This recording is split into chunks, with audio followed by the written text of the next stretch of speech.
জলপাইগুড়ির মূর্তি পর্যটন কেন্দ্রে বেসরকারি রিসর্টে ঢুকে পড়ল হাতি, আতঙ্কে ছড়াছড়ি পর্যটকদের।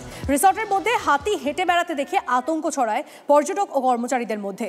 একটি নির্মীয়মান প্যান্ডেলও ভেঙে দেয়, গুড়িয়ে দেয় সেই হাতিটি। সেই ছবি এই মুহূর্তে দেখছেন রনি, আমাদের প্রতিনিধি আমাদের সঙ্গে রয়েছে। রনি, আর ঠিক কিভাবে তাণ্ডব চালায় সেই হাতি, কি অবস্থা হয়?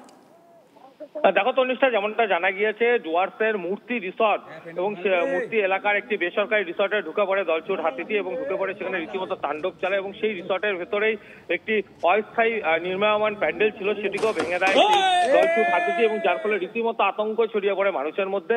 প্রায় রাতেই কিন্তু হাতির দল ঢুকে পড়ছে লোকালয়ে ধানের লোভে, কারণ এই সময় ধান কেটে ক্ষেতের উপরে ফেলে রাখা হয়েছে, সেই লোভেই কিন্তু হাতিটি ঢুকে পড়েছিল সেখানে বলে অনুমান করা হচ্ছে। তবে এই হাতি রিসর্টের মধ্যে ঢুকে পড়ায় রীতিমতো আতঙ্কিত হয়ে পড়েন সেখানকার পর্যটকেরা। তবে এই মুহূর্তে কিন্তু সেখানে বনকর্মীরা পৌঁছেছেন এবং হাতিটিকে কিন্তু জঙ্গলে ফেরানোর চেষ্টা শুরু করেছে। বেশ, ধন্যবাদ। আলিপুরদুয়ারের বিজেপি সাংসদ মনোজ টিগ্গার বাড়ির সামনে বুনো দাতালের মর্নিং ওয়াক। বীরপাড়ায় সাংসদের বাড়ির সামনেই দেখা গেল দুটি হাতিকে। সাংসদের বাড়ির সিসিটিভিতে ধরা পড়েছে সেই ছবি, যে ছবি দেখছেন আপনারা।